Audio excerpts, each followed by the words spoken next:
Lecture de la lettre de saint Paul, apôtre aux Romains. Frères, l'Esprit Saint vient au secours de notre faiblesse, car nous ne savons pas prier comme il faut. L'Esprit lui-même intercède pour nous par des gémissements inexprimables. Et Dieu, qui scrute les cœurs, connaît les intentions de l'Esprit, puisque c'est selon Dieu que l'Esprit intercède pour les fidèles. Nous le savons. Quand les hommes aiment Dieu, lui-même fait tout contribuer à leur bien, puisqu'ils sont appelés selon le dessein de son amour.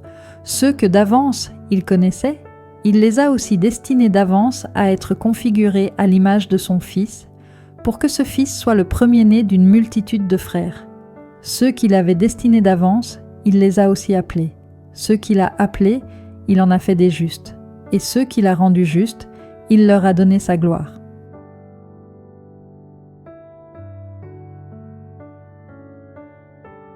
Évangile de Jésus-Christ selon saint Luc.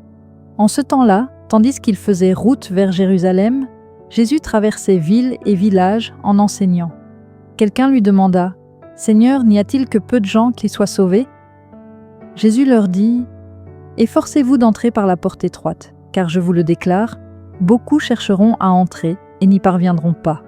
Lorsque le maître de maison se sera levé pour fermer la porte, si vous, du dehors, vous vous mettez à frapper à la porte en disant « Seigneur, ouvre-nous », il vous répondra « Je ne sais pas d'où vous êtes ». Alors vous vous mettrez à dire « Nous avons mangé et bu en ta présence, et tu as enseigné sur nos places ». Il vous répondra « Je ne sais pas d'où vous êtes ». Éloignez-vous de moi, vous tous qui commettez l'injustice.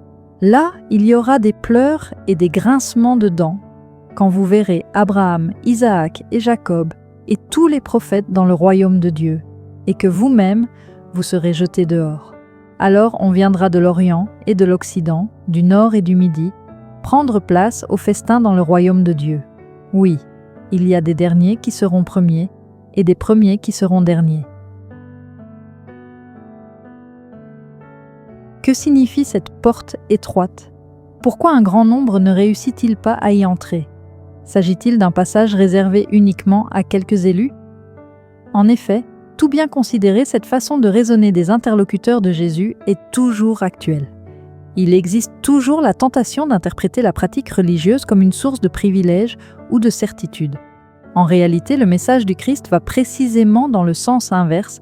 Tous peuvent entrer dans la vie, mais pour tous, la porte est étroite, il n'y a pas de privilégiés. Le passage à la vie éternelle est ouvert à tous, mais il est étroit car il est exigeant. Il demande application, abnégation et mortification de son égoïsme. Le salut que Jésus a accompli à travers sa mort et sa résurrection est universel.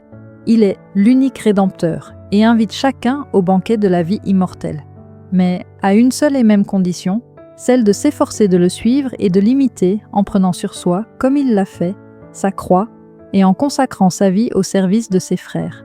Cette condition pour entrer dans la vie céleste est donc unique et universelle.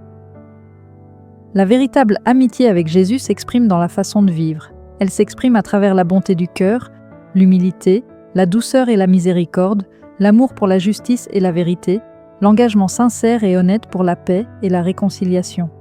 Telle est, pourrions-nous dire, la carte d'identité qui nous qualifie comme ses amis authentiques.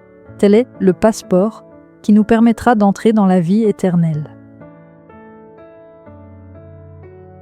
Merci d'avoir pris ce temps pour méditer avec moi sur la lecture du jour. Aujourd'hui, nous avons vu combien l'Esprit Saint nous guide dans nos prières et combien le chemin vers le royaume de Dieu est exigeant, cette fameuse porte étroite. Cela nous rappelle que notre foi n'est pas seulement une idée, mais un engagement quotidien. Être humble, aimer sincèrement, servir les autres et suivre le Christ dans nos gestes et nos choix. Je vous invite à réfléchir. Comment pouvez-vous ouvrir davantage votre cœur à l'Esprit Saint aujourd'hui? Quels petits gestes d'amour ou de service pouvez-vous poser autour de vous? Si cette méditation vous a touché, laissez un j'aime, partagez vos réflexions dans les commentaires et abonnez-vous pour continuer ce chemin spirituel ensemble. Et n'oubliez pas, chaque jour est une nouvelle opportunité de grandir dans la foi et dans l'amour du Christ. À très vite pour la prochaine lecture du jour.